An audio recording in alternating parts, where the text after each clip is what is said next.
Almost 3 weeks ago, I finally admitted to my therapist I've been thinking about having a second child every single day for the last 2 years, which, in case you're not great at math, is 700 days of intrusive thoughts and poorly timed Google searches.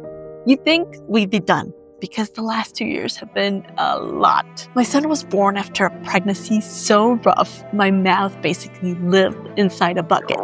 Then came the NICU, kidney diagnosis, and 7 surgeries. For the first one, my son was just 50 days old. Eventually, his health stabilized, but my mind didn't. I didn't. My partner and I were grateful, of course, but we were drained emotionally, physically. Our relationship stretched thin. We relocated to be closer to family before my son was born, which definitely helped.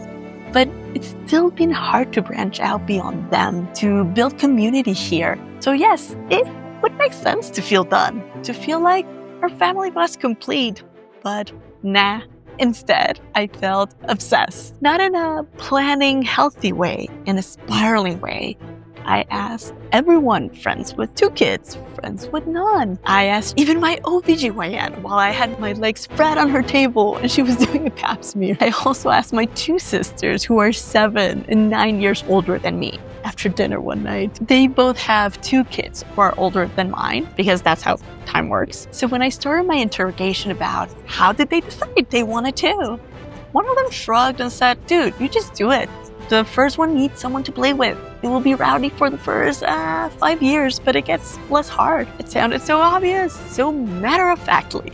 But to me, it felt overwhelming and confusing. But that conversation cracked something open. It helped me vividly remember this moment from my childhood. I was 7, alone in the house. It was 4 p.m. The birds were also chirping. I had already finished my homework, played a little, and I felt that familiar ache, loneliness. So I went to the bathroom, climbed up on the sink, and just started crying my eyes out. I looked in the vanity mirror, placed my hand on the reflection, and stroked my cheek like I was trying to comfort myself. And I said, when I have kids, I'm going to have 2, not 3, just 2.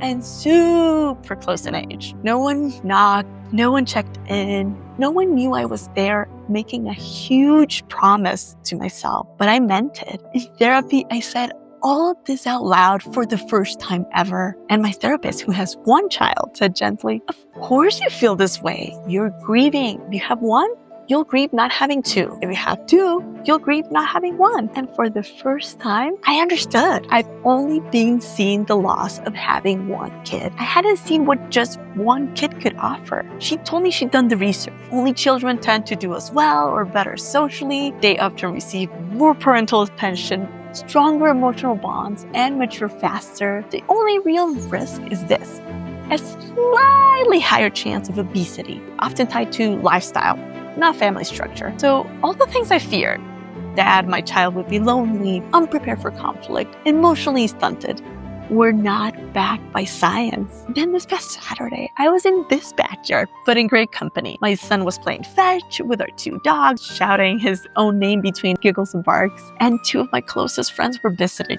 both of them only children, and somehow my dilemma about 1 versus 2 kids drove us into deep remembering of our childhood. One of them said, "I was only allowed 1 hour of TV a week, but I got to choose an age-appropriate show, and my mom would sit and watch it with me. We'd laugh, and then we'd talk about it." And I realized I watched around 3 hours of TV a day as a kid. As long as I did my homework, no one really cared. But I almost always watched it alone. It wasn't a teachable moment. It was just quiet. And that's when it clicked. My son isn't the one who's lonely. I am. I am the one who was lonely. And now I also get to raise her, that little girl crying in front of the mirror, differently too. #reparenting. Because the answer to her loneliness was never 2 kids. It was connection. Just today, I read an Instagram post that said, instead of giving my child a sibling, I decided to give him a calm mother, present mother, a happy mother. And I don't think I could be that